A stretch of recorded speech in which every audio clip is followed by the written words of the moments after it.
nueva confrontación entre Israel y los hutíes. Este sábado el ministro de Defensa de Israel, Yoav Gallant, confirmó que su país atacó a los hutíes en Yemen como respuesta al ataque que el grupo insurgente realizó en Tel Aviv el viernes y que terminó con la vida de un ciudadano israelí.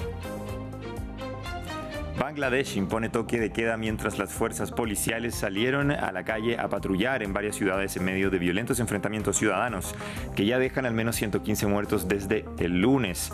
Protestan contra el sistema de cuotas en empleos gubernamentales. Y en ciclismo, el esloveno Tadej Pogačar está a un día de conquistar su tercer Tour de Francia. Hoy, en la penúltima etapa, se impuso una vez más en una final en lo alto. Su quinta victoria de etapa de esta edición tiene más de 5 minutos de ventaja sobre su gran rival, el danés Jonas Vingegaard, antes de la etapa final mañana en Niza. Revisamos las noticias hasta ahora en France 24. Soy Francisco Velasco de la Fiore, es un gusto acompañarlos. Y comenzamos en Israel con la reivindicación del ataque en Yemen. Este sábado, el ministro de Defensa, Yoav Gallant, dijo que Israel bombardeó a los hutíes para enviar un mensaje después de que el grupo insurgente atacara Tel Aviv el viernes mediante un dron de nueva tecnología que mató a un ciudadano israelí. Los hutíes anunciaron que habrá una respuesta al ataque israelí. Escuchemos las palabras de Gallant.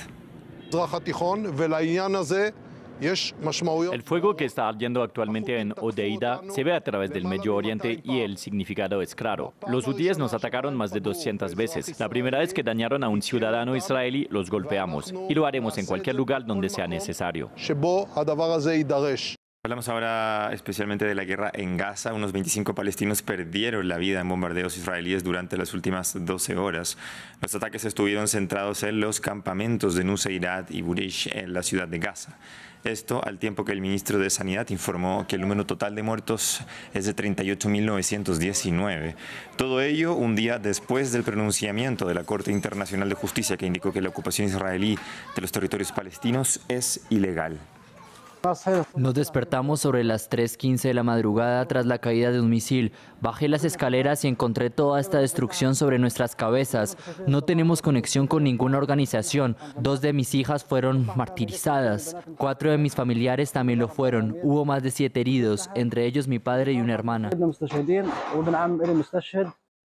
La situación sigue siendo muy tensa en Bangladesh, sacudido por importantes manifestaciones desde principios de mes. Al menos 115 personas murieron desde el lunes en los enfrentamientos entre manifestantes y la policía. El gobierno tomó fuertes medidas como cortes de internet, toque de queda, ejército desplegado por todo el país y policías haciendo uso de sus armas. Un movimiento que empezó con los estudiantes se está convirtiendo poco a poco en una protesta contra el poder de la autocrática primera ministra Sheikh Hasina. Dhaka totalmente vacía, acordonada por el ejército. Los 20 millones de habitantes de la capital de Bangladesh están bajo toque de queda al menos hasta el domingo. A algunos les cuesta creer esta situación. La policía del aeropuerto nos trajo aquí, pero no se nos permite estar fuera. ¿A dónde vamos con este toque de queda? Es una locura. Una situación excepcional, tras días de violencia, con la policía disparando munición real contra manifestantes. Solo esta semana han muerto más de 100 personas en una gran oleada de manifestaciones que suceden desde principios de julio, lideradas por los estudiantes. El gobierno ilegítimo está tratando de matar a los estudiantes.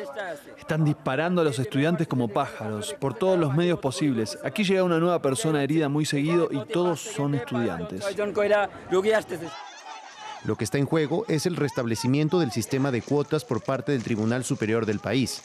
El 30% de los puestos de la función pública se reservarán a los hijos de quienes lucharon por la independencia del país de Pakistán en 1971. Descendientes de combatientes de la resistencia tienen fama de ser muy cercanos al gobierno, en un país donde 18 millones de jóvenes están en paro. Pero el movimiento es ahora más amplio. Reúne a todos los opositores a la primera ministra Sheikh Hasina, en el poder desde hace 15 años y cada vez más autocrática. Se la acusa de amordazar todas las voces discrepantes. Para recuperar el control, las autoridades han desconectado el Internet en todo el país, del que algunos residentes intentan salir ahora a través de la vecina India.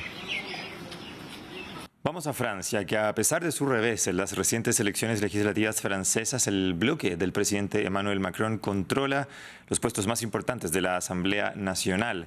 Además de la presidenta de la Cámara Baja, la alianza oficialista obtuvo el control de 6 de las 8 comisiones de la Asamblea Nacional, confiriéndole un peso significativo para el resto de la legislatura. Mientras el partido de extrema derecha Agrupación Nacional, que obtuvo más de 10 millones de votos en las elecciones, no obtuvo ninguno de los puestos importantes en la Asamblea Nacional. Su lideresa denunció esta situación. Es evidentemente la sensación que van a tener los franceses. No solo nada ha cambiado, sino que todo es casi peor. Es decir, los franceses se van de vacaciones viendo a la señora von der Leyen al frente de la Comisión Europea, viendo a la señora Braun-Pivet al frente de la Asamblea Nacional. Se tiene la sensación de que estas elecciones no han servido de nada y que personas que hoy no son representativas de una mayoría, cualquiera se atribuyen de alguna manera por maniobras, por travesuras, poderes que los franceses no les han concedido. Y se cumplen 50 años desde la invasión turca del norte de Chipre que dividió la isla. El aniversario llega con pocas esperanzas de una reunificación.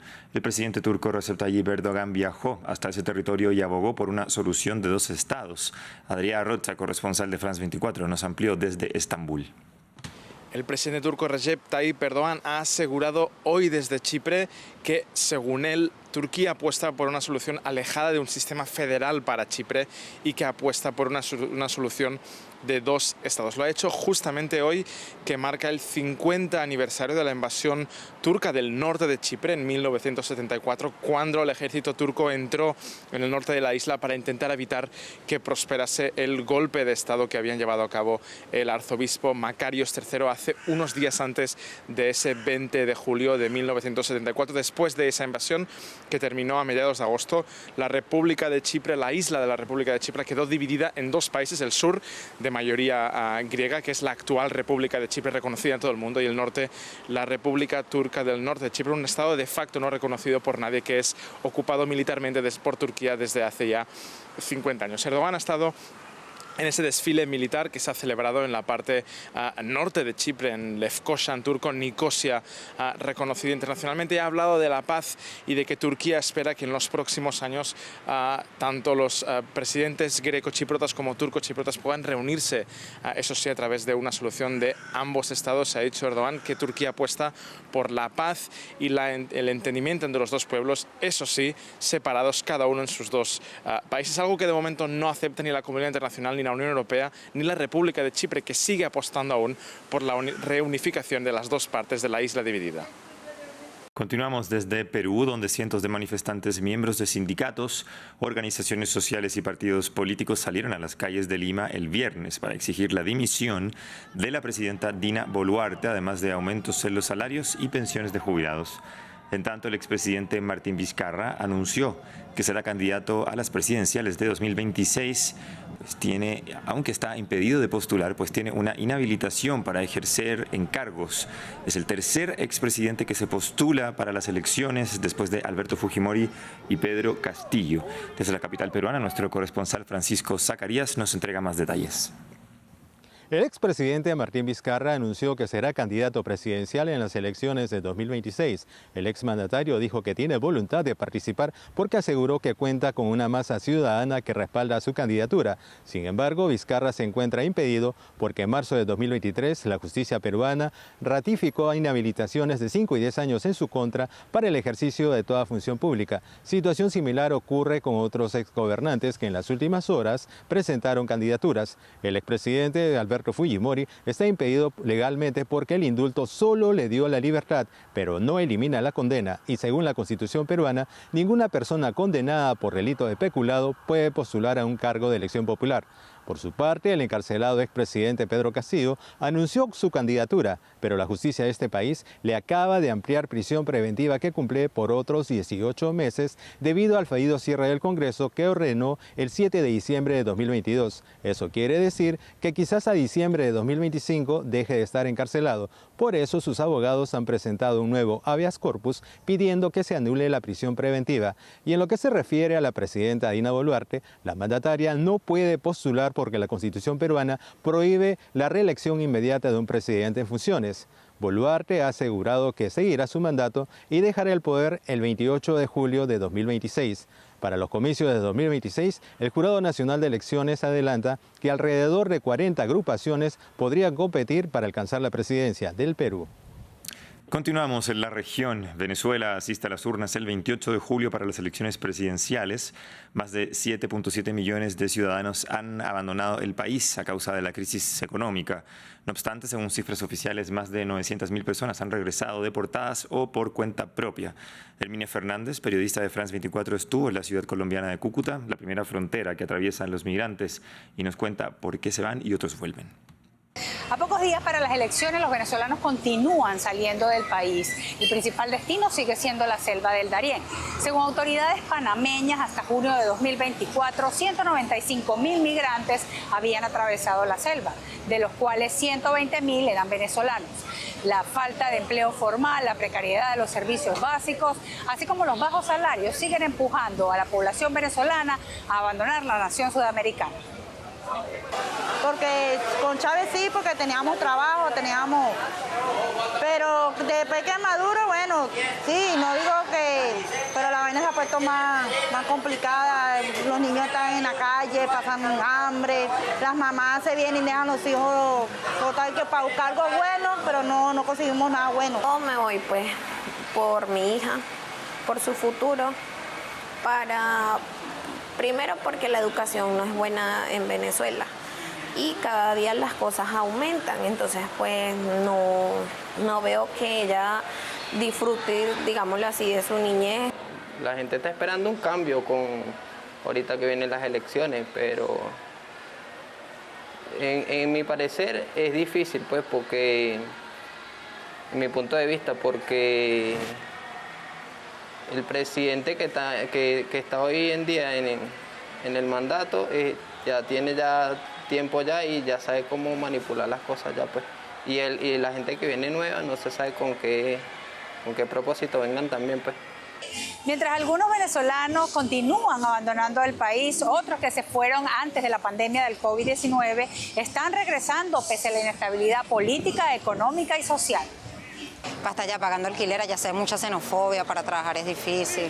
El estudio de mi hija, para ponerla a estudiar también es difícil, entonces me estoy regresando a ver cómo me va en Venezuela. Muchos venezolanos se encuentran en stand-by esperando los resultados de los comicios electorales. Organismos internacionales pronostican que si no hay un cambio de gobierno, habrá una nueva ola de migración masiva. Hablamos ahora del deporte y del Tour de Francia, porque el esloveno Tadej Pogačar se acercó aún más de un tercer título de la carrera de ciclismo más grande del mundo, quedándose con la etapa número 20 del Tour de Francia. Nuestra enviada especial Natalia Ruiz Giraldo nos informó previamente desde la meta.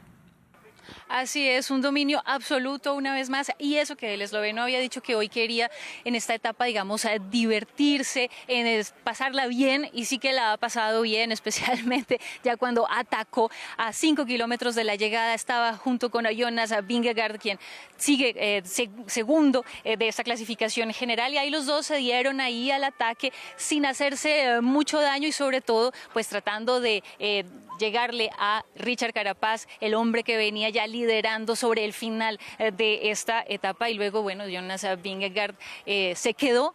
Y luego fue pues el turno para Pogačar, quien una vez más atacó y pasó primero la línea aquí en esta cima, en el Col de la Cuyol. Era aquí donde terminaba esta etapa, una etapa corta de unos 132 kilómetros, pero con un desnivel positivo de unos 4.600 metros. Así que Pogačar pues ya sabe muy bien, incluso desde esa tremenda victoria del día de ayer en la etapa reina, que ese maillot amarillo, esta Grand Boucle, es una vez más suya. Y cerramos en París, porque a menos de una semana de la apertura de los Juegos Olímpicos, una protesta pro-palestina denunció la participación de los atletas israelíes en el evento. Centenares de personas marcharon con banderas de Palestina y carteles llamando al boicot de Israel. Consideran que hay un doble estándar, ya que se habían prohibido a los atletas rusos participar bajo su bandera nacional, mientras que no hay medidas de este tipo con respecto a los atletas israelíes desde el inicio del conflicto en Gaza. Veremos qué ocurre entonces en esta protesta, más en el siguiente bloque informativo. Sigan France 24.